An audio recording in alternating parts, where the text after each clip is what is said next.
Hello friends, चलिए आज की क्लास में हम लोग कंप्लीट पॉलिटी मैराथन करेंगे जो कि आपका अक्टूबर में पेपर होने वाला है। ये वीडियो आपके लिए बहुत ही महत्वपूर्ण होगा। टोटल हम लोग 300 क्वेश्चन देखेंगे, सिलेबस वाइज देखेंगे, पूरा का पूरा सिलेबस कवर करेंगे। आपका 100% 5 नंबर का क्वेश्चन यहीं से आएगा, 300 ही क्वेश्चन में से आएगा। आप लोग पूरा वीडियो कंप्लीट देखिएगा। आज हम लोग करीबन 200 करेंगे और 100 जो बचेगा वो कल कर लेंगे। तो वीडियो को प्लीज़ पूरा देखिएगा और यदि चैनल पे नए हैं तो प्लीज़ चैनल को सब्सक्राइब कर लीजिए। चलिए पहले क्वेश्चन से स्टार्ट करते हैं। कंप्लीट मैराथन देखेंगे, लंबा वीडियो थोड़ा चलेगा और तेज़ी से देखेंगे, तो इसलिए वीडियो को पूरा देखिएगा और चैनल पे नए हैं तो चैनल को सब्सक्राइब कर लीजिए। चलिए पहले क्वेश्चन से स्टार्ट करते हैं। तो पहला क्वेश्चन आपका क्या है कि भारतीय संविधान सभा की पहली बैठक कब हुई? इंपॉर्टेंट है। तो भारतीय संविधान सभा की जो पहली बैठक हुई थी वो 9 दिसंबर 1946 को हुई थी और सेकेंड बैठक आपका 11 दिसंबर 1946 को हुई थी। थर्ड बैठक आपका 13 दिसंबर 1946 को हुई थी। तो सारे पॉइंट को आपको याद रखना है। क्वेश्चन नंबर सेकंड देखते हैं। तो क्वेश्चन नंबर सेकंड है कि संविधान सभा के सम्मुख प्रस्तावना का प्रस्ताव किसने रखा था? इंपॉर्टेंट क्वेश्चन है, ये क्वेश्चन पूछा जा सकता है। तो संविधान सभा के सम्मुख प्रस्तावना का जो प्रस्ताव रखा था वो जवाहरलाल नेहरू जी ने रखा था। तो करेक्ट आंसर होगा option number B. Question number third है कि संविधान सभा की अंतिम बैठक कब हुई थी? इंपॉर्टेंट क्वेश्चन है। तो संविधान सभा की जो अंतिम बैठक हुई थी वो हुई थी 24 जनवरी 1950 को। तो इसको भी आपको ध्यान में रखना है। क्वेश्चन नंबर 4 है कि संविधान सभा के अस्थाई अध्यक्ष कौन थे? तो संविधान सभा के जो अस्थाई अध्यक्ष थे वो थे आपके कौन? डॉक्टर राजेंद्र प्रसाद। और अस्थाई अध्यक्ष कौन थे? तो सच्चिदानंद सिन्हा। तो इनको भी आपको याद रखना है साथ में दोनों पॉइंट। क्वेश्चन नंबर 5 देखते हैं। तो 5 कह रहा है कि भारतीय संविधान के निर्माण के समय संवैधानिक सलाहकार कौन कौन थे? तो भारतीय संविधान के निर्माण के समय संवैधानिक जो सलाहकार थे वो थे आपके BN राव जी। तो करेक्ट आंसर होगा option number D. Next question है नंबर 6 है कि भारत का संविधान किस तिथि को अपनाया गया? तो भारत का जो संविधान है वो किस तिथि को अपनाया गया? तो 26 नवंबर 1949 को अपनाया गया। और लागू कब हुआ? तो याद रखना कि 26 जनवरी 1950 को क्या हुआ? लागू हुआ। तो दोनों पॉइंट को आपको याद रखना है, साथ में पूछा जा सकता है। क्वेश्चन नंबर 7 है कि भारतीय संविधान सभा की प्रारूप समिति के अध्यक्ष कौन थे? तो प्रारूप समिति को ही क्या कहते हैं? पांडु लेखन समिति कहते हैं। ध्यान में रखना कौन थे आपके? डॉक्टर भीमराव अंबेडकर जी। तो करेक्ट आंसर होगा ऑप्शन नंबर ए।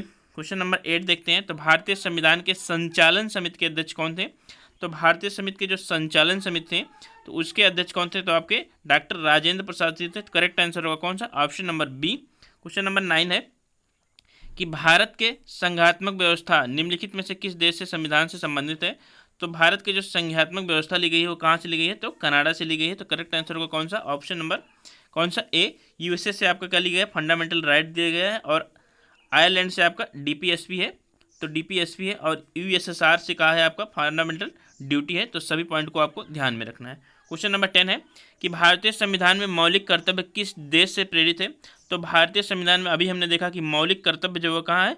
तो रूस से है, जिसको यूएसएसआर कहा जाता है। तो करेक्ट आंसर होगा ऑप्शन नंबर डी, सोवियत संघ। क्वेश्चन नंबर 11 है कि भारत के संविधान में सम्मिलित समवर्ती सूची किस देश से किस देश की क्या है? देन है। तो समवर्ती सूची कहाँ से प्रेरित है? तो ऑस्ट्रेलिया से। तो करेक्ट आंसर होगा क्या? Option number A.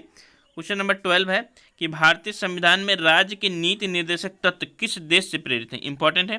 तो राज्य के नीति निर्देशक तत्व आयरलैंड से प्रेरित है। तो करेक्ट आंसर होगा option number A. Question number 13 है कि संविधान के किस भाग में पंचायत संबंधी बातें की गई हैं? तो संविधान का जो भाग 9 है वहाँ पर आपको पंचायत संबंधी बातें मिलेंगी। तो करेक्ट आंसर होगा क्या? ऑप्शन नंबर क्या? Option number B. और 9 का क्या है? तो नगर पालिका से संबंधित है। और 9 खा क्या है? तो सहकारी समिति से संबंधित है, जो कि 97वें संविधान संशोधन 2011 के तहत जोड़ा गया। तो सारी बातें आपको याद रखना है। क्वेश्चन नंबर 14 है कि भारतीय संविधान में किस प्रकार की शासन प्रणाली की व्यवस्था की गई है? तो भारतीय संविधान में जो शासन प्रणाली वो क्या है? तो आपकी क्या है? संसदात्मक है। तो करेक्ट आंसर होगा क्या? Option number C. Question number 15 है कि सर्वप्रथम संसदीय सरकार व्यवस्था किस देश में लागू की गई? तो सर्वप्रथम संसदीय सरकार व्यवस्था आपके ब्रिटेन में लागू की थी। तो करेक्ट आंसर होगा option number B. Question number 16 है कि निम्नलिखित में से कौन सी भारतीय संविधान की विशेषता नहीं है? तो इंपॉर्टेंट क्वेश्चन है, संविधान की विशेषता से क्वेश्चन एक आएगा पक्का है। तो कौन सी नहीं है? तो अध्यक्षात्मक जो सरकार है वो कहाँ की है? तो अमेरिका की है। तो करेक्ट आंसर होगा option number C. Question number 17 है कि भारत में संसदीय प्रणाली की सरकार है क्योंकि क्यों सरकार है? तो क्योंकि मंत्रिपरिषद लोकसभा के प्रति उत्तरदायी होता है। तो करेक्ट आंसर होगा option number D. Question number 18 है कि कौन सी विशेषता भारतीय संघ तंत्र की नहीं है। तो कौन सी विशेषता भारतीय राजतंत्र की नहीं है, वो है आपकी क्या, सत्तावादी सरकार। तो करेक्ट आंसर होगा option number C. Question number 19 है कि भारत का गणतंत्र है, इसका अर्थ है। तो भारत एक गणतंत्र, इसका अर्थ क्या है, तो भारत में वंशानुगत शासन नहीं है। करेक्ट आंसर होगा option number B. Question number 20 है कि भारतीय संविधान की विशेषता है। तो भारतीय संविधान की जो विशेषता हुआ है आंशिक कठोर और आंशिक रूप से क्या है, लचीला है। तो करेक्ट आंसर होगा option number D. Question number 21 है कि निम्नलिखित में से कौन सा एक भारत के संविधान के संघीय लक्षण नहीं है। तो भारत के जो संविधान का संघीय लक्षण नहीं है वो क्या है, आपका एकल नागरिकता, एक एकात्मक लक्षण है। तो इसको ध्यान में रखना। नेक्स्ट क्वेश्चन है, क्वेश्चन नंबर 22 है कि भारतीय राष्ट्रीय ध्वज में चक्र किसका प्रतीक है। तो भारतीय राष्ट्रीय ध्वज में जो चक्र है वो क्या है, न्याय का प्रतीक है। तो करेक्ट आंसर होगा option number C. Question number 23 है कि नागालैंड को राज्य का दर्जा कब दिया गया।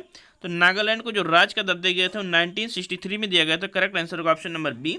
क्वेश्चन नंबर 24 है कि गुजरात को कब महाराष्ट्र से अलग कर नया राज्य घोषित किया गया। तो गुजरात को 1960 में अलग करके महाराष्ट्र से नया राज्य घोषित किया गया था। नेक्स्ट आपका है सिक्किम को राज्य का दर्जा कब दिया गया। तो सिक्किम को 1975 में राज्य का दर्जा दिया गया। तो करेक्ट आंसर होगा ऑप्शन नंबर कौन सा, ऑप्शन नंबर बी।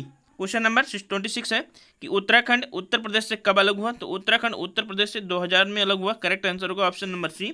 नेक्स्ट आपका है नए राज्य के गठन की शक्ति किसमें नहीं थे। तो नए राज्य की जो गठन की शक्ति वो आपके संसद में नहीं थे। तो करेक्ट आंसर होगा option number C. Next question है कि एक नया राज्य बनाने में संवैधानिक संशोधन के लिए कैसा बहुमत चाहिए। तो संवैधानिक संशोधन के लिए क्या चाहिए, तो साधारण बहुमत चाहिए। तो करेक्ट आंसर होगा option number A. Question number 29 है कि वर्तमान में भारत में कितने राज्य एवं यूटी हैं। तो वर्तमान में भारत में 28 राज्य और 8 यूटी हैं। तो आपको ध्यान में रखना है, ऑप्शन नंबर बी सही हुआ। क्वेश्चन नंबर कौन सा 30 है कि किस संविधान संशोधन द्वारा दिल्ली को राष्ट्रीय राजधानी क्षेत्र का दर्जा दिया गया। तो आपका जो 69वां संविधान संशोधन था, ऑप्शन नंबर बी, उसमें दिल्ली को राष्ट्र की राजधानी का दर्जा दिया गया था। तो करेक्ट आंसर कौन सा होगा, तो करेक्ट आंसर होगा आपका ऑप्शन नंबर कौन सा, तो ऑप्शन नंबर होगा बी, 69वां संविधान संशोधन। नेक्स्ट क्वेश्चन देखते हैं आपका। तो 31 में कह रहा है कि नए राज्य के गठन की शक्ति किसमें नहीं था। इंपॉर्टेंट क्वेश्चन है। तो नए राज्य के गठन की जो शक्ति आपके संसद में नहीं था। तो करेक्ट आंसर होगा ऑप्शन नंबर ए। नेक्स्ट आपका है कि संविधान के अनुच्छेद 1 के अनुसार भारत है। तो संविधान के अनुच्छेद 1 जो कि भाग 1 में है, भारत का है राज्यों का संघ है, यूनियन है। तो करेक्ट आंसर होगा option number C. Question number 33 है कि राज्य पुनर्गठन आयोग ने 1 नवंबर 1956 को कितने राज्य तथा कितने संघ राज्य बनाए। तो आपका जो 14 राज्य और 6 संघ राज्य थे। तो करेक्ट आंसर होगा ऑप्शन नंबर सी। तो गाइस यदि वीडियो को आप पहली बार देख रहे हैं तो प्लीज़ चैनल को सब्सक्राइब कर लें। आपको 100% यहाँ से क्वेश्चन आएगा ही आएगा, टोटल क्वेश्चन आएगा। तो आप लोगों को आराम से पढ़ना है। नेक्स्ट है कि वर्तमान में भारत में कितने संघ शासित प्रदेश हैं। तो नेक्स्ट वर्तमान में भारत में 8 संघ शासित प्रदेश हैं। तो करेक्ट आंसर होगा ऑप्शन नंबर ए।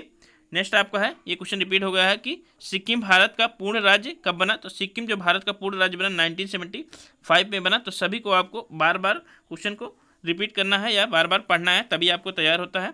तो नेक्स्ट है आपका कि भाषाई आधार पर सर्वप्रथम किस राज्य का गठन किया गया। तो भाषाई आधार पर सर्वप्रथम आपके आंध्र प्रदेश का गठन किया गया, कब, 1953 में। तो आपको ध्यान में रखना है। नेक्स्ट आपका कि आंध्र प्रदेश एक भाषाई राज्य के रूप में गठित किया गया था, कब, 1953 में। तो करेक्ट आंसर होगा option number B. Question number 38 देखते हैं। तो नए राज्य के प्रवेश या गठन से संबंधित अनुच्छेद है, इंपॉर्टेंट है। तो नए राज्य के प्रवेश या गठन से संबंधित अनुच्छेद कौन सा है। तो अनुच्छेद 2 है। तो आंसर होगा option number C. Next question आपका है नागालैंड राज्य का गठन कब किया गया। तो 2 क्वेश्चन आपके रिपीट हो गए हैं। तो 1963 में किया गया था। क्वेश्चन नंबर 40 है कि मैसूर का नाम बदलकर कर्नाटक कब किया गया। इंपॉर्टेंट क्वेश्चन है। तो मैसूर का नाम बदलकर कर्नाटक आपका 1973 में किया गया। ऑप्शन होगा सी। क्वेश्चन नंबर 41 है कि संसद किसी राज्य की सीमा में परिवर्तन किस अनुच्छेद के अनुसार करता है। तो संसद किसी राज्य की सीमा में परिवर्तन यदि करता है तो आपका अनुच्छेद 3 के अनुसार करता है। तो करेक्ट आंसर होगा option number C. Question number 42 है कि संघ एवं उनका क्षेत्र से संबंधित कौन सी समिति नहीं है। तो संघ एवं उनका क्षेत्र से संबंधित कौन सी समिति नहीं है। तो आपका जो है स्वर्ण सिंह समिति, जो कि फंडामेंटल ड्यूटी से है, मूल कर्तव्य से संबंधित है। तो ये आपका ऑप्शन होगा option number B. Next question देखते हैं। तो क्वेश्चन नंबर कौन सा है, क्वेश्चन नंबर 43 देख लेते हैं। तो क्वेश्चन नंबर 43 में कह रहा है कि राज्य विधान परिषद का प्रावधान भारतीय संविधान के किस अनुच्छेद में रखा गया है। इंपॉर्टेंट क्वेश्चन है, आपका सिलेबस है। तो राज्य विधान परिषद का जो प्रावधान है वह अनुच्छेद 171 में है। तो करेक्ट आंसर होगा option number A. Next question आपका है, क्वेश्चन नंबर 44 है कि किसी राज्य में विधान परिषद की स्थापना और समाप्ति का प्रावधान भारतीय संविधान के किस अनुच्छेद में है। तो भारतीय संविधान के अनुच्छेद 169 में किया गया है किसी राज्य की विधान परिषद की स्थापना और समाप्ति जो कि संसद करता है। तो करेक्ट आंसर होगा option number C. Question number 45 देखते हैं कि निम्नलिखित में से किस विधायी संसद तो किस विधायी सदन को समाप्त किया जा सकता है। तो संसद द्वारा विधान परिषद को समाप्त किया जा सकता है। तो करेक्ट आंसर होगा ऑप्शन नंबर डी।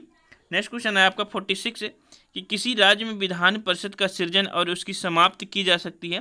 तो किसी राज्य में विधान परिषद का समाप्ति और सृजन किया जाता है तो संसद के द्वारा। तो करेक्ट आंसर होगा option number C. Question number आपका 47 है कि विधान परिषद में मनोनीत सदस्यों की संख्या है। तो विधान परिषद में जो मनोनीत सदस्य होते हैं वो 1/6 होते हैं। तो करेक्ट आंसर होगा option number D. Next question आपका कि वर्तमान में भारत में कितने राज्य में विधान परिषद है। तो वर्तमान में भारत में टोटल 6 राज्यों में विधान परिषद है। तो इसको भी ध्यान में रखना है। क्वेश्चन नंबर 49 है कि निम्नलिखित में से किस राज्य में विधान परिषद नहीं है। तो विधान परिषद किस राज्य में नहीं है। तो आपके तमिलनाडु राज्य में विधान परिषद नहीं है। तो करेक्ट आंसर होगा कौन सा, option number A. Question number 50 है कि संसद किसी राज्य में राज्य विधान परिषद का गठन कर सकती है। तो राज्य विधान परिषद का गठन संसद साधारण बहुमत के तहत करती है। तो करेक्ट आंसर होगा ऑप्शन नंबर सी, ध्यान में रखना। क्वेश्चन नंबर 51 है कि विधान परिषद में सदस्यों की अधिकतम संख्या होनी चाहिए। तो विधान परिषद में सदस्यों की अधिकतम संख्या होनी चाहिए वो विधानसभा की कितनी होनी चाहिए। तो विधानसभा की आपकी 1/3 होनी चाहिए। तो करेक्ट आंसर होगा option number B. Next question आपका है 52 कि विधान परिषद के सदस्यों का कार्यकाल होता है। तो विधान परिषद के जो सदस्य होते हैं उनका कार्यकाल 6 वर्ष होता है। तो करेक्ट आंसर होगा option number B. Question number 53 है कि विधान परिषद के सभापति को हटाने का संकल्प पास करने के कितने दिन पहले सूचना देनी पड़ती है। तो आपको 14 दिन पहले सूचना देनी पड़ेगी। तो करेक्ट आंसर होगा option number C. Question number 44 है कि विधान परिषद के सभापति और उपसभापति के वेतन और भत्ते दिए जाते हैं। तो विधान परिषद के सभापति और उपसभापति के वेतन और भत्ते राज्य की संचित निधि से दिए जाते हैं। करेक्ट आंसर होगा option number C. Question number 55 है क्या कि उत्तर प्रदेश विधान परिषद में कितने सदस्य हैं। तो उत्तर प्रदेश विधान परिषद में टोटल 403 सदस्य हैं। तो इसको भी आपको ध्यान में रखना है। नेक्स्ट क्वेश्चन आपका है क्वेश्चन नंबर 56 है कि विधान परिषद के सदस्यों को शपथ कौन दिलाता है। तो विधान परिषद है यहाँ पर। तो विधान परिषद के जो सदस्य हैं उनको शपथ आपके राज्य के राज्यपाल दिलाते हैं। तो करेक्ट आंसर होगा कौन सा, तो option number B correct answer होगा। नेक्स्ट क्वेश्चन देखते हैं 57 में कह रहा है कि भारतीय संसद के संयुक्त सत्र की अध्यक्षता कौन करता है। तो संयुक्त जो सत्र होता है उसकी आहुति आपके राष्ट्रपति ही करते हैं, लेकिन जो उसकी अध्यक्षता करते हैं वो आपके लोकसभा अध्यक्ष करते हैं। तो करेक्ट आंसर होगा ऑप्शन नंबर सी। ध्यान में रखना कि राज्यसभा के जो सभापति होते हैं वो कभी भी अध्यक्षता नहीं करते हैं संयुक्त बैठक की, जो कि आर्टिकल 108 के तहत किया जाता है। तो इसको ध्यान में रखना। क्वेश्चन नंबर 58 है कि राज्यसभा के सदस्य के लिए न्यूनतम आयु होनी चाहिए। तो राज्यसभा के जो सदस्य होते हैं वो एक उच्च सदन है, तो उनके लिए 30 वर्ष की आयु होनी चाहिए। लोकसभा के लिए आपका 25 वर्ष है और पंचायत के लिए आपका 21 वर्ष है और उपराष्ट्रपति और राष्ट्रपति के लिए किसका है 35 वर्ष है। तो इसको भी आपको ध्यान में रखना है। क्वेश्चन नंबर 59 है कि भारत में संसदीय ढांचे में अस्थायी साधनों का नाम बताइए। तो आपको पूछा गया है कि भारत में संसदीय ढांचे में अस्थायी जो सदन है, यहाँ साधन नहीं होगा सदन होगा, तो अस्थायी सदन कौन से हैं। तो आपके जो विधान कौन से हैं, तो विधानसभा है, लोकसभा और विधानसभा है, ये अस्थायी हैं, अस्थायी नहीं है। तो करेक्ट आंसर होगा option number B. Question number 60 है कि भारतीय संसद के अपर हाउस को किस नाम से जाना जाता है। तो भारतीय जो संसद है उसके जो अपर हाउस है उसको लोक राज्यसभा कहा जाता है। तो करेक्ट आंसर होगा option number D. Question number 61 है कि सरकार के संसदीय रूप का विचार कहाँ से लिया गया है। तो सरकार का जो संसदीय रूप है वो ब्रिटेन से लिया गया है। तो करेक्ट आंसर होगा option number A. Question number 62 है कि संसद की लोक लेखा समिति का अध्यक्ष नियुक्त किया जाता है? तो संसद की जो लोक लेखा समिति है उसके अध्यक्ष किसके द्वारा नियुक्त किए जाते हैं? तो लोकसभा अध्यक्ष द्वारा। तो करेक्ट आंसर होगा option number D. Question number 63 है कि राज्यसभा को भंग किया जा सकता है? तो राज्यसभा एक अस्थायी सदन है, उसको भंग नहीं किया जा सकता। तो करेक्ट आंसर होगा ऑप्शन नंबर डी, नहीं किया जा सकता। क्वेश्चन नंबर 64 है कि राज्यसभा के सदस्यों का सेवाकाल होता है? तो राज्यसभा के जो सदस्य होते हैं उनकी जो सेवाकाल होती है वो 6 वर्ष होती है, और राज्यसभा एक अस्थायी सदन है तो उसका कोई कार्यकाल नहीं होता है, तो उसको भी आपको ध्यान में रखना, सदस्य का होता है। क्वेश्चन नंबर 65 है। इससे पहले यदि गाइज आप लोग वीडियो को पहली बार देख रहे हो तो प्लीज़ चैनल को सब्सक्राइब करें और शेयर कर लें। आपको बहुत कम समय में, लगभग 40 से 50 मिनट में आपको 200 क्वेश्चन मिलने वाले हैं, ऐसा कहीं नहीं मिलने वाला है। क्वेश्चन नंबर 60, चलिए देखते हैं क्वेश्चन नंबर 65 कि मंत्रिपरिषद सामूहिक रूप से किसके प्रति उत्तरदायी होता है? तो मंत्रिपरिषद जो होता है वो सामूहिक रूप से लोकसभा के प्रति उत्तरदायी होता है। तो करेक्ट आंसर होगा ऑप्शन नंबर कौन सा? बी। क्वेश्चन नंबर 66 है कि भारतीय संघ में नए राज्य की स्वीकृति कौन देता है? तो भारतीय संघ में जो नए राज्य की स्वीकृति देता है वो आपके संसद द्वारा दिया जाता है। तो करेक्ट आंसर होगा option number D. Next question आपका कि संसद में शामिल है, तो संसद में आपके कौन कौन शामिल है? तो संसद में आपके लोकसभा और कौन? तो लोकसभा और कहाँ पे है आंसर? तो करेक्ट आंसर होगा आपका ऑप्शन नंबर डी, राष्ट्रपति लोकसभा और राज्यसभा संसद में शामिल होते हैं। हालांकि संसद का अंग है लेकिन उसमें सदस्य नहीं होते हैं। कौन? राष्ट्रपति जी। नेक्स्ट आपका है कि भारतीय संसद के कितने सदन हैं? तो भारतीय संसद के कितने सदन हैं? तो 2 सदन हैं। कौन कौन से? तो एक है आपका राज्यसभा, एक है आपका लोकसभा। तो आपको ध्यान रखना है कितने सदन हैं? 2 सदन है। नेक्स्ट आपका है कि निम्नलिखित में से कौन भारत में कानून को बनाता है? तो भारत में कानून को कौन बनाता है? तो कानून पूरा कंप्लीट कब माना जाएगा? जब राष्ट्रपति उस पर हस्ताक्षर करते हैं। तो राष्ट्रपति और संसद के दोनों सदन कानून बनाते हैं। तो करेक्ट आंसर होगा option number C. Question number 70 है कि संसदीय शब्दावली में समापन का आशय क्या है? तो संसदीय शब्दावली में जो समापन का आशय है वह संसद के सत्र का अंत। तो करेक्ट आंसर होगा option number A. Question number 71 है। 71 में कह रहा है कि निम्नलिखित में से कौन विधायिका सत्र को स्थगित करने की सूचना जारी करता है? तो ध्यान में रखना है कि सूचना कौन जारी करता है? तो आपके राष्ट्रपति जी जारी करते हैं। तो करेक्ट आंसर होगा option number A. Question number 72 है कि लोकसभा में किसी विधेयक को धन विधेयक के रूप में प्रमाणित कौन करता है? तो ध्यान में रखना, धन विधेयक आर्टिकल 110 में वर्णित है। तो प्रमाणित कौन करेगा? तो लोकसभा के अध्यक्ष करेंगे, जो कि वर्तमान में ओम बिरला जी हैं। तो इसको ध्यान में रखना। क्वेश्चन नंबर 73 है कि भारत में पहली निर्वाचित लोकसभा अस्तित्व में कब आई? तो भारत में जो पहली निर्वाचित लोकसभा अस्तित्व में आई थी वो कब आई थी? तो अप्रैल 1952 में आई थी। तो करेक्ट आंसर होगा option number B.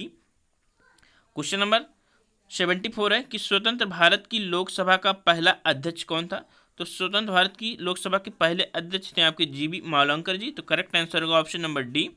Question number 75 है कि संसद के किसी सदन के 2 सत्रों के बीच अंतराल किस से अधिक नहीं होना चाहिए? तो 6 माह से अधिक नहीं होना चाहिए। तो करेक्ट आंसर होगा option number D. Question number 76 है कि मंत्रिपरिषद में शामिल नहीं है। तो मंत्रिपरिषद में आपके कौन शामिल नहीं है? तो आपके जो कैबिनेट सचिव होते हैं वो मंत्रिपरिषद में शामिल नहीं होते हैं। तो ध्यान में रखना कि बिना विभाग के जो मंत्री होते हैं वो भी मंत्रिपरिषद में शामिल होते हैं। क्वेश्चन नंबर 77 है कि केंद्रीय मंत्रिपरिषद के विरुद्ध अविश्वास प्रस्ताव कहाँ प्रस्तुत किया जाता है? तो केंद्रीय मंत्रिपरिषद के विरुद्ध जो अविश्वास प्रस्ताव वो केवल लोकसभा में प्रस्तुत किया जाता है। तो करेक्ट आंसर होगा ऑप्शन नंबर कौन सा? Option number B. Question number 78 है किस सदन में अध्यक्ष उस सदन का सदस्य नहीं होता है? तो आपके जो राज्यसभा के जो सभापति होते हैं वो सदस्य नहीं होते हैं। तो करेक्ट आंसर कौन सा होगा? तो ध्यान में रखना, करेक्ट आंसर आपका बी होगा। इस बात को आपको ध्यान में रखना है। चलिए नेक्स्ट क्वेश्चन देखते हैं, क्वेश्चन नंबर 79। तो राज्यसभा का सभापति कौन होता है? तो राज्यसभा का जो सभापति होता है वो भारत के उपराष्ट्रपति जी होते हैं। तो करेक्ट आंसर होगा ऑप्शन नंबर कौन सा? Option number A. Question number 80 है कि लोकसभा के निर्वाचित सदस्यों की अधिकतम संख्या हो सकती है। तो लोकसभा के निर्वाचित जो सदस्य हैं उनकी अधिकतम संख्या कितनी हो सकती है? तो 550 हो सकती है। तो करेक्ट आंसर होगा option number B. Question number 81 है कि कौन सा कार्य खुरखुरावे लगे? तो 81 कह रहा है कि कौन सा अनुच्छेद संसद को राज्य सूची के विषय पर कानून बनाने का अधिकार देता है? तो कौन सा विषय, कौन सा अनुच्छेद है? तो वो आर्टिकल 249 है, जो कि राज्य सूची के विषय पर संसद को कानून बनाने का अधिकार देता है। तो आपको ध्यान में रखना है। क्वेश्चन नंबर 82 है कि लोकसभा की प्रथम महिला अध्यक्ष कौन थी? तो आपको ध्यान में रखना है कि लोकसभा की जो प्रथम महिला अध्यक्ष थी वो आपकी मीरा कुमार थी। तो करेक्ट आंसर होगा option number C. Important question है, ध्यान में रखना। सारे क्वेश्चन जितने भी हमने लिए हैं मोस्ट इंपॉर्टेंट और चुन चुन के लिया गया है, तो आपको 5 नंबर 100% यहीं से आने वाला है। क्वेश्चन नंबर 83 है कि भारतीय संसद का जनता द्वारा निर्वाचित सदन निम्न में से कौन है? तो जनता द्वारा जो निर्वाचित सदन होता है वो आपका लोकसभा होता है। तो करेक्ट आंसर होगा option number A.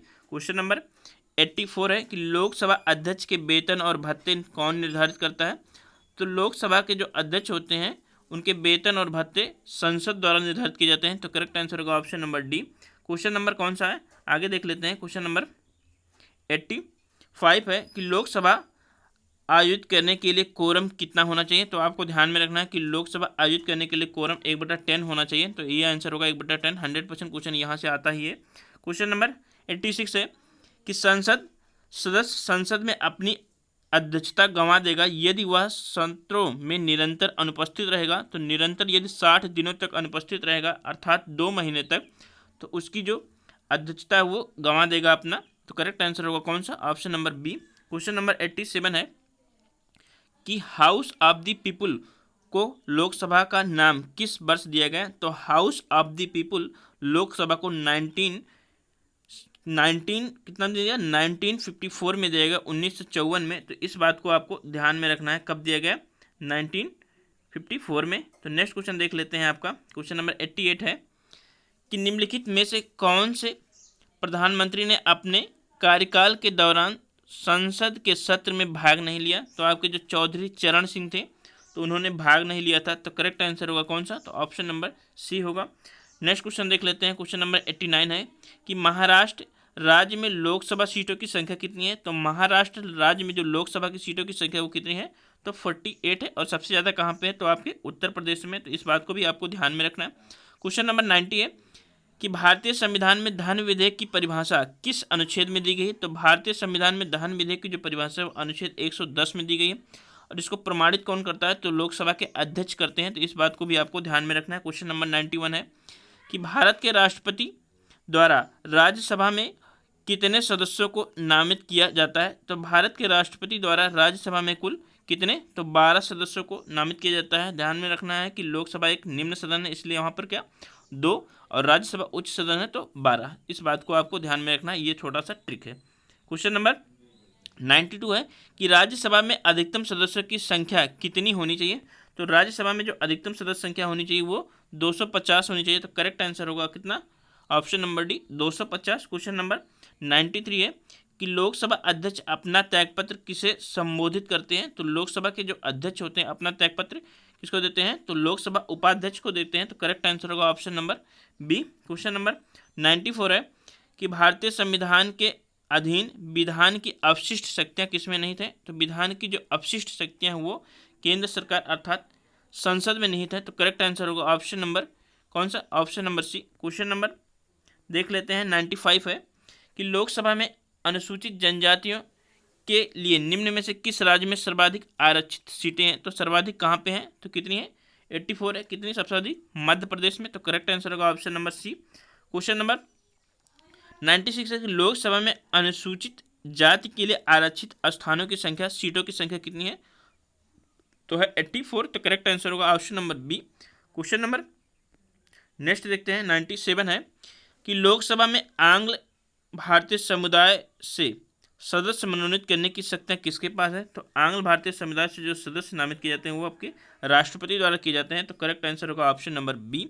Question number 98 है कि कौन सा राज्य सबसे अधिक प्रतिनिधि लोकसभा में भेजता है? तो सबसे अधिक जो प्रतिनिधि भेजे जाते हैं वो आपके उत्तर प्रदेश द्वारा भेजे जाते हैं। तो इसको आपको ध्यान में रखना है। तो सर्वाधिक उत्तर प्रदेश द्वारा। क्वेश्चन नंबर 99 है कि किस लोकसभा का कार्यकाल लगभग 6 वर्ष का होता है?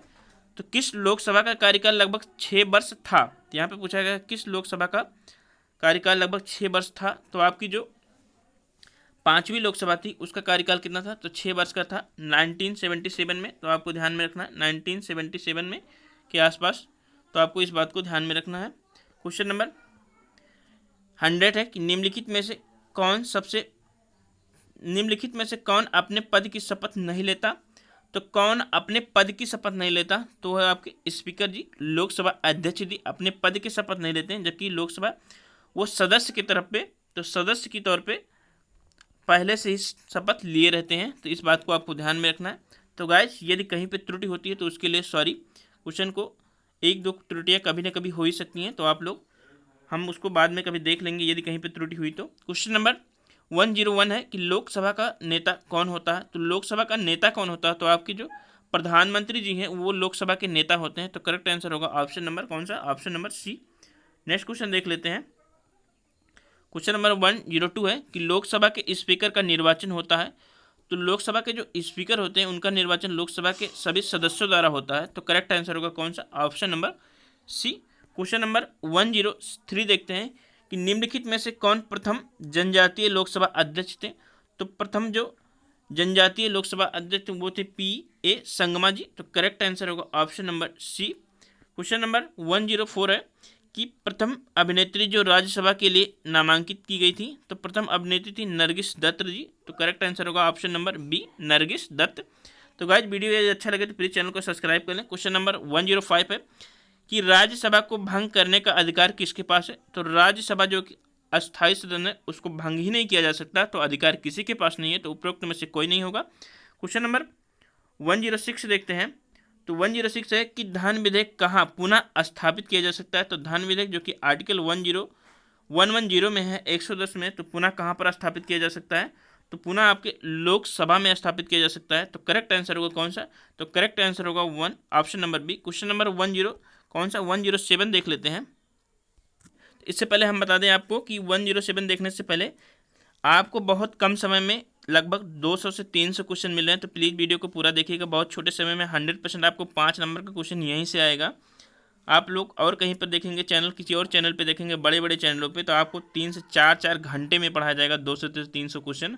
तो प्लीज़ आप लोग छोटे से समय में अपना 5 नंबर तैयार कर सकते हैं, इसलिए वीडियो को सब्सक्राइब कर लें, चैनल को सब्सक्राइब कर लें और वीडियो को पूरा कंप्लीट देखिएगा। चलिए क्वेश्चन नंबर 107 देख लेते हैं। तो 107 में कहा गया है कि वर्तमान में मुख्य न्यायाधीश सहित, तो मुख्य न्यायाधीश सहित सर्वोच्च न्यायालय में कुल न्यायाधीशों की संख्या कितनी है? तो टोटल है कितने? तो आपके हैं 34, 1 + 33, तो इसको भी आपको ध्यान में रखना है, कितने 34 हैं। क्वेश्चन नंबर 108 है कि भारत में उच्चतम न्यायालय का उद्घाटन किस वर्ष हुआ था? तो किस देश में हुआ था, नहीं किस वर्ष हुआ था, तो आपको ध्यान रखना किस वर्ष में हुआ था। तो 28 जनवरी 1950 को हुआ था। तो करेक्ट आंसर होगा option number B. Question number 109 है कि उच्चतम न्यायालय में न्यायाधीशों की संख्या में वृद्धि करने की शक्ति किसके पास है? तो उच्चतम न्यायालय में यदि न्यायाधीशों की संख्या में वृद्धि करना है तो किसके पास है? तो आपके संसद के पास है। तो करेक्ट आंसर होगा option number B. Question number 110 देखते हैं कि सर्वोच्च न्यायालय का न्यायाधीश अपना त्यागपत्र किसको लिख कर देता है? तो सर्वोच्च न्यायालय का जो न्यायाधीश है वो अपना त्यागपत्र राष्ट्रपति को सौंपेगा। तो करेक्ट आंसर होगा ऑप्शन नंबर कौन सा? Option number D. Question number 111 है कि उच्च न्यायालय के न्यायाधीश किस प्रकार हटाए जा सकते हैं? तो उच्च न्यायालय के जो न्यायाधीश हैं वो राष्ट्रपति के द्वारा संसद की सिफारिश पर हटाए जाएंगे। तो करेक्ट आंसर होगा option number D. Question number 112 है कि सर्वोच्च न्यायालय में न्यायाधीशों के लिए सेवानिवृत्त की आयु कितनी है? तो सर्वोच्च न्यायालय में जो कि सुप्रीम कोर्ट है उनमें 65 वर्ष है, और ध्यान में रखना 62 वर्ष आपके हाई कोर्ट में है, तो इस बात को भी आपको ध्यान में रखना है। क्वेश्चन नंबर 113 है कि उच्चतम न्यायालय के न्यायाधीशों का वेतन निर्धारित किया जाता है। तो उच्चतम न्यायालय में जो न्यायाधीशों के वेतन है वो किसके द्वारा निर्धारित किए जाते हैं? तो आपके संसद द्वारा निर्धारित किया जाता है। तो करेक्ट आंसर होगा option number B. Question number 114 है कि सेवानिवृत्त होने के पश्चात सर्वोच्च न्यायालय के न्यायाधीश वकालत कर सकते हैं। तो सर्वोच्च न्यायालय के जो न्यायाधीश है वो कहीं भी वकालत नहीं कर सकते। तो करेक्ट आंसर होगा option number D. Question number 115 है कि भारत के कार्यवाहक मुख्य न्यायाधीश की नियुक्ति कौन करता है? तो भारत के कार्यवाहक मुख्य न्यायाधीश की नियुक्ति आपके कौन करते हैं? तो राष्ट्रपति जी करते हैं। तो करेक्ट आंसर होगा option number B. Question number 116 देख लेते हैं। तो 116 में कहा गया है कि उच्चतम न्यायालय में संविधान के निर्वाचन से संबंधित मामलों की सुनवाई करने के लिए न्यायाधीशों की कम से कम कितनी होनी चाहिए? कम से कम क्या कितनी संख्या होनी चाहिए? तो 5 होनी चाहिए। तो कितनी होनी चाहिए? 5 होनी चाहिए। तो आपको ध्यान में रखना है, तो 5 होनी चाहिए। क्वेश्चन नंबर 117 है तो उच्चतम न्यायालय द्वारा आज तक की सबसे बड़ी खंडपीठ किस केस में हुई? तो केशवानंद भारती केस 1973 में 13 लोगों ने 13 लोगों की एक बैठक बैठी थी। तो करेक्ट आंसर होगा कौन सा? Option number B, Keshavananda Bharati case. Question number 118 है कि निम्नलिखित में से किस वाद में, स्वाद नहीं, किस वाद में उच्चतम न्यायालय ने संविधान के मूल ढांचे का सिद्धांत प्रतिपादित किया था? तो उच्चतम न्यायालय ने संविधान के मूल ढांचे का सिद्धांत प्रतिपादित किया था केशवानंद भारती की 1973 में। तो करेक्ट आंसर होगा option number B. Question number 119 है कि संविधान का कौन सा अनुच्छेद उच्चतम न्यायालय को उसके द्वारा दिए गए निर्णय अथवा आदेश के पुनर्विलोकन हेतु अधिकृत करता है? तो इसका जो आर्टिकल वो है आपका अनुच्छेद 137। तो करेक्ट आंसर होगा option number B. Question number 120 है कि भारत में न्यायिक पुनर्विलोकन की शक्ति का उपयोग किसके द्वारा किया जाता है? तो भारत में न्यायिक पुनर्विलोकन की शक्ति का उपयोग है वो आपके दोनों द्वारा किया जाता है, दोनों के द्वारा, अर्थात हाई कोर्ट और सुप्रीम कोर्ट के द्वारा। तो करेक्ट आंसर होगा option number C. Question number 121 देखते हैं कि भारतीय संविधान में न्यायिक पुनर्विलोकन किस देश के संविधान से प्रेरित है? तो भारतीय संविधान में जो न्यायिक पुनर्विलोकन है वो अमेरिका अर्थात यूएसए से संबंधित है। तो करेक्ट आंसर होगा option number B. Question number 122 देखते हैं कि संविधान के किस अनुच्छेद के अंतर्गत न्यायालय द्वारा संसद की कार्यवाहियों की जांच करना प्रतिबंधित किया गया है? तो कार्यवाहियों की जांच करना प्रतिबंधित किया गया है अनुच्छेद 122 के तहत। तो करेक्ट आंसर होगा option number C. Question number 1 to 3 देखते हैं। तो 123 है संविधान की व्याख्या करने का अंतिम अधिकार किसके पास है? तो संविधान की व्याख्या करने का अंतिम अधिकार आपके सर्वोच्च न्यायालय के पास है। तो करेक्ट आंसर होगा option number D. Question number 124 है कि भारतीय संविधान का रक्षक किसे कहा जाता है? तो भारतीय संविधान का जो रक्षक है वो कौन है? आपके सर्वोच्च न्यायालय है। तो करेक्ट आंसर होगा option number C. Question number 125 देखते हैं। तो उच्चतम न्यायालय से कानूनी मामलों पर किसको परामर्श लेने का अधिकार है? तो आर्टिकल 143 के तहत राष्ट्रपति को है। तो करेक्ट आंसर होगा option number B. Question number 126 है कि पीआईएल का फुल फॉर्म क्या है? तो पब्लिक इंटरेस्ट लिटिगेशन है। तो करेक्ट आंसर होगा क्या? Option number A, public interest litigation. Question number 127 है कि जनहित याचिका की अवधारणा की शुरुआत किस देश में हुई? तो जनहित याचिका की जो अवधारणा की शुरुआत हुई थी वो आपकी अमेरिका में हुई थी। तो करेक्ट आंसर होगा option number D. Question number 128 है कि स्वतंत्र भारत के प्रथम मुख्य न्यायाधीश कौन थे? तो स्वतंत्र भारत के जो प्रथम मुख्य न्यायाधीश थे वो थे सुकुमार सेन जी। कौन थे? तो सुकुमार सेन जी। तो करेक्ट आंसर होगा कौन सी? ऑप्शन नंबर ए होगा कि सुकुमार सेन जी। तो गाइज 1 मिनट रुकिएगा, इसको हम कन्फर्म कर देते हैं कि हीरालाल जे कानिया क्या थे। तो इसको एक बार देख लेते हैं कि हीरालाल जे कानिया क्या थे, क्योंकि इस क्वेश्चन में डाउट मुझे हो रहा है कि 128 में क्या होगा। चलिए गाइज स्टार्ट करते हैं। तो क्वेश्चन नंबर जो 128 था वो स्वतंत्र भारत के प्रथम मुख्य न्यायाधीश पूछा गया कौन थे? तो आपके थे हीरालाल जे कानिया जी। आपके जो सुकुमार सेन थे वो क्या थे? तो चुनाव आयुक्त थे। तो इनको भी ध्यान में रखना है। तो इसका जो करेक्ट आंसर था वो सी था। तो इसमें थोड़ा मुझे डाउट था इसलिए हमने क्लियर किया। क्वेश्चन नंबर 129 है कि आज़ाद भारत की पहली महिला जज कौन थी? तो आज़ाद भारत की पहली महिला जज थी तो अन्ना चांडी थी। तो करेक्ट आंसर होगा option number C. Question number 130 है कि भारतीय संविधान के किस भाग में उच्चतम न्यायालय का प्रावधान है? तो भारतीय संविधान का जो भाग 5 है वहाँ पे आपको उच्चतम न्यायालय का प्रावधान मिलेगा आर्टिकल 124 से लेकर आर्टिकल 147 तक। तो इस बात को भी आपको ध्यान में रखना है। क्वेश्चन नंबर 131 है कि उच्चतम न्यायालय का न्यायाधीश बनने के लिए व्यक्ति में कौन सी अर्हताएं होनी चाहिए? तो उच्चतम न्यायालय का न्यायाधीश बनने के लिए व्यक्ति में उपरोक्त में से सभी भारत का नागरिक हो, राष्ट्रपति के मद से उसे सम्मानित न्यायाधीश होना चाहिए, उसे किसी उच्च न्यायालय का कम से कम 5 साल का न्यायाधीश या 10 साल का वकालत करना होना होगा। तो करेक्ट आंसर होगा ऑप्शन नंबर ई, उपरोक्त सभी। क्वेश्चन नंबर नेक्स्ट देख लेते हैं। क्वेश्चन नंबर 132 देखते हैं कि संविधान में मौलिक कर्तव्य को कब शामिल किया गया? तो संविधान में मौलिक कर्तव्य को कब शामिल किया गया था? तो 1975 में संविधान में 1976 में 42वां संविधान संशोधन 1976 में शामिल किया गया था। तो इसको भी ध्यान में रखना है कि 42वें संविधान संशोधन के तहत 10 मौलिक कर्तव्य को शामिल किया गया था और 86वें संविधान संशोधन 2002 के साथ 11वें को शामिल किया गया था। तो इस बात को आपको ध्यान में रखना है। क्वेश्चन होगा जो सही है option A, option number C है 1976 में। क्वेश्चन नंबर देखते हैं 133 कि किस कमेटी की सिफारिश पर मूल कर्तव्य सम्मिलित किए गए, तो किस कमेटी के, तो आपके स्वर्ण सिंह कमेटी के सिफारिश पे। तो करेक्ट आंसर होगा option number D. Question number 134 देखते हैं। तो भारत के संविधान के किस भाग में मौलिक कर्तव्य उल्लेखित है? तो भारत के संविधान के भाग 4A में आपको मौलिक कर्तव्य मिलेगा आपको, और भाग 3 में आपको फंडामेंटल राइट मिलेगा, भाग 2 में आपको नागरिकता मिलेगा, और भाग 1 में संघ और उसके राज्य क्षेत्र मिलेंगे, तो इसको भी ध्यान में रखना, और भाग 4 में आपको DPSP मिलेगा। क्वेश्चन नंबर 135 है कि किस संविधान संशोधन द्वारा भारतीय संविधान में मूल कर्तव्य को शामिल किया गया? तो आपको जो संविधान संशोधन था वो 42वां संविधान संशोधन 1976 था, तो आपको इसको भी आपको साथ में ध्यान रखना है। क्वेश्चन नंबर 136 है कि भारतीय संविधान में कुल कितने मूल कर्तव्य हैं? तो भारतीय संविधान में वर्तमान में कुल 11 मूल कर्तव्य हैं, तो इसको भी ध्यान रखना है। Question number option number B सही होगा। क्वेश्चन नंबर 137 देखते हैं कि भारतीय संविधान में मूल कर्तव्य किस देश के संविधान से प्रेरित है? तो भारतीय संविधान में जो मूल कर्तव्य है वो आपके रूस से लिया गया है, तो करेक्ट आंसर होगा ऑप्शन नंबर बी।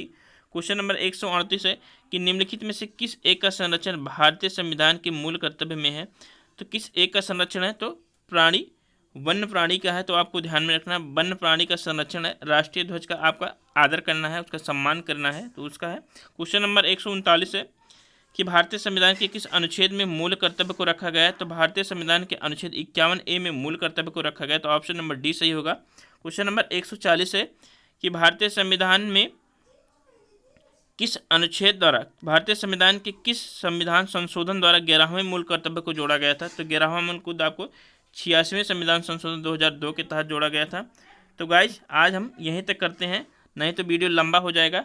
कल इतने ही क्वेश्चन 140 क्वेश्चन और देख लेंगे, तो आपका 300 क्वेश्चन कवर हो जाएगा और आपका 100% 5 नंबर का क्लियर हो जाएगा। तो यदि आप वीडियो को पहली बार देख रहे हैं तो प्लीज़ चैनल को सब्सक्राइब कर लें। आपको मात्र 36 मिनट में 150 के करीब क्वेश्चन मिल गए हैं। आप कहीं भी वीडियो देखेंगे तो 1 से 1.5 घंटा कम से कम लगेगा इतना क्वेश्चन को कवर करने में, तो इसलिए आप लोग वीडियो को पूरा देखकर कंप्लीट लाभ उठाइए। थैंक यू, धन्यवाद।